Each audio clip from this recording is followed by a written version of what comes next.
your fun fact real fast? I'm really sad that I forgot because this is cool. Okay, fun fact about Amy. How many of you guys have used Solarium before? Okay, so photo number 25. I'm sure you know exactly what I'm talking about right now. It's this one of the girl chasing the guy, blurred out. Girl in the yellow is Amy Geist. So you knew her, even if you didn't know that you knew her already.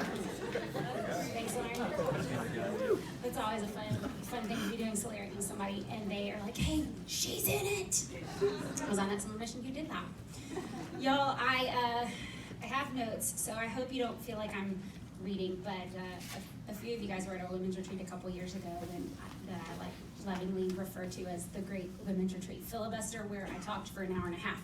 So I'm not going to do that, and I'm going to read to you my testimony because I really love to talk, and if we ever have an opportunity to hang out at my house, we can sit and we can talk until the coffee pot is dry. But today I get the great privilege of talking to the women in the room. This is my favorite thing about what I do, is getting to talk to girls about what Roger is talking about. I love it. I love getting to say, hey, what is God made you to do? Let's do that. Let's do that. And so I would love to just share with you my testimony and my story of how I wound up here.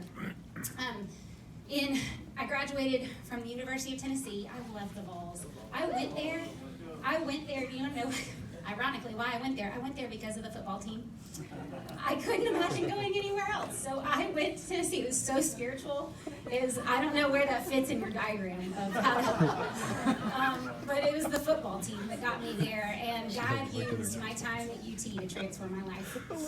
My first day of class, a friend of mine from my high school handed me a flyer. On the front side, it was a small picture of a group of students hugging each other in front of a monument in another country. I didn't know where it was, Sweden. On the back side, it said 7 p.m., McClung Museum, Thursday night. And it was my first and only invitation to Crew. It took one invitation, and that year I got involved. That next Tuesday, you all know how it goes, right? Thursday night's the first Crew. The next week, on Tuesday nights, the bottom of the dorm is the first Bible study. And so I went to that, and then I was discipled all year, and then you also know how it goes, that summer, and they're like, come on summer mission. So I went on summer mission. And that year, from August until about July, that changed my life. Being a part of Crew changed my life, and being discipled and cared for by the staff women on my campus changed my life. And as I thought about what I was going to say to you, I began recalling things that weren't spectacular things. There were no really majorly spectacular moments. What got me to today is a lot of really small things. But God used really normal women, really okay cups of coffee, really old, cozy, kind of gross couches, to draw me into a deep, intimate, and precious relationship that I had craved my whole life. Jeez, every time I get the microphone and start talking about stuff, y'all know, you Chattanooga people, you know, I get crying. I get crying because it just changed my life. I'm just a different person than who I was when I stepped onto that college campus. That girl who received that flyer is not this girl. And so Matt asked me to share about what it is like for me to be a missionary, a female on staff with an organization like Crew. And those women is where it began. Watching those girls walk out in faith. That's it. That's what it was that got me here. And that is what has transformed the way I do ministry. They showed me how to walk with Jesus in an authentic gospel community. And I'll never forget the day that Beth asked me if I would go. I was dating this stud football player at UTC and wound up marrying him. But he was involved minimally at Crew because he was a student athlete. And he called me and he said, hey, are there any women on staff at UTC? And I was like, I don't know. Why are you asking me? He goes, I don't know to ask. Anyhow, he could have asked somebody else, but he called me, and I feel like that was God. Because I called Beth that day, and I was talking on my flip phone, and it was pressed really tightly to my ear because the earpiece was really bad. And I was just pacing outside of the University Center at UT. And I was just walking back and forth, and I remember there were leaves on the ground, and I was just stepping on them because I was really nervous for some reason. And Beth, she said, oh, Amy, I asked, I said, Beth, is there anybody, I told her the situation. It was kind of a sticky, personal situation this girl's going through, that we've all been through. And I said, Beth, is there anybody for this girl to call? And she said, oh, Amy, there's nobody. And then the next thing that came out of her mouth was, do you want to go? And it's like, well, I'm not standing, I'm just on the phone, and I'm like, what? I can't believe she just asked me that over the phone. Like, that's definitely something we should have talked about in discipleship. But she asked me so simply, in true Beth fashion, in true non-spectacular Holy Spirit fashion, do you want to go? And here I am. It's been 10 years. I have changed a whole lot since that day. But that seemed so simple. I wanted to go to Chattanooga and do what I had watched for years. And because there's girls out there that you guys have all talked about. There's girls out there who don't know what it's like to walk with Jesus, and they don't have somebody showing them how to do it. And they certainly don't have somebody inviting them along for the ride. Being on staff with this organization, I can tell you I've experienced a lot of life. I came in as a new staff girl, an intern actually. I moved all by myself with my little dog, Bo. We moved to Chattanooga all by ourselves, and we learned how to be an adult. Well, I learned how to be an adult, and he learned how to go to the bathroom outside. Wasn't planning on sharing that. See, that's why I have this paper. So get back to this. Oh gosh. I've been a new graduate. I've been a newlywed, raising support. I've led Bible studies and discipled women and planned retreats in all these different stages of my life. I've seen God give me dream jobs. When I was in college, I had this kind of like sort of dream that I wanted to be a caterer. Y'all, I have made more food and I poured more cups of coffee. One time I even got to host a crab boil for 160 people with like my best friends in the kitchen. It was awesome. It was awesome. God has given me these like dream moments of like, I never thought I was going to be able to get to do this. He also showed me I really don't want to be a caterer, in case you were wondering. Not an actual dream. I've made my best and dearest friends over the past 10 years. I've seen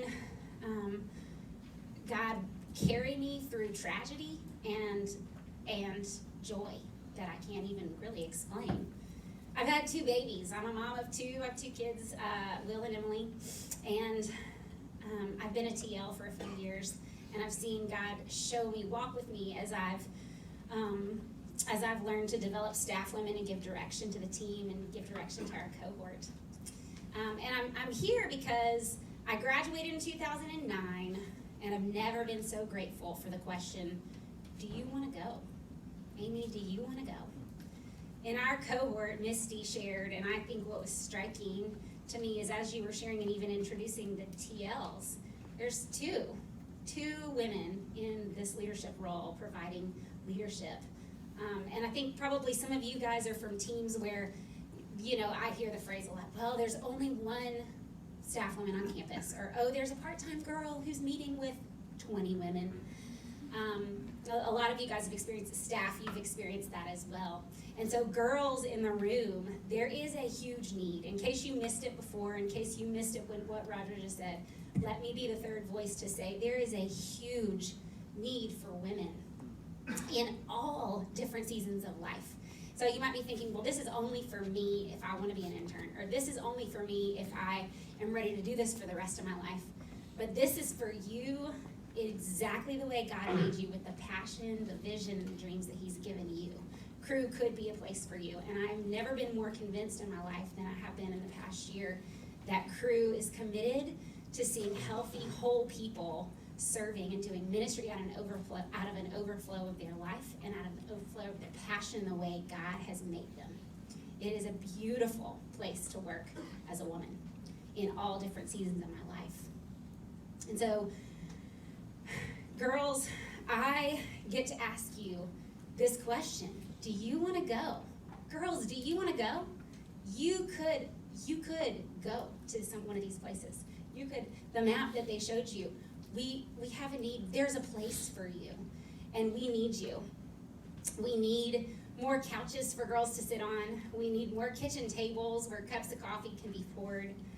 We need your face in the UC to answer the questions that this one girl will never ask another soul, but she'll ask you sitting across from you at Starbucks or in the University Center.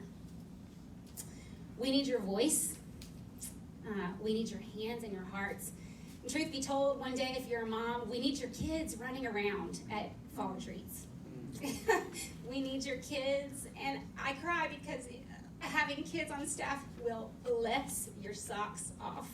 It has been one of my favorite things, and my kids would say the same thing. They really love crew. They especially love crew guys who let them hang all over them. We need to see you learning in different seasons of your life and trusting God in those moments and those hard things that are confusing, but the same thing that got me here is what we need. We need women who are willing to say, God, I trust you more than anything else, and I'm going to walk with women as I trust you. God uses simple things, and he uses simple people, and it blows my mind that he would use me. And he could use you. He really could. He could use you, girls, in every different season of your life, with all the incredible things that make you you, with your love for photography or calligraphy, or your love of baking, or your secret love of spreadsheets, or your not so secret love or desire to be an event planner. He could use you. He could use your old couch, and he can use your kitchen table. He can use you. And so, girls, I would love it if you would join us. All of your staff would love to process this with you, and I would just love to be another voice to invite you to join us. Thanks, y'all.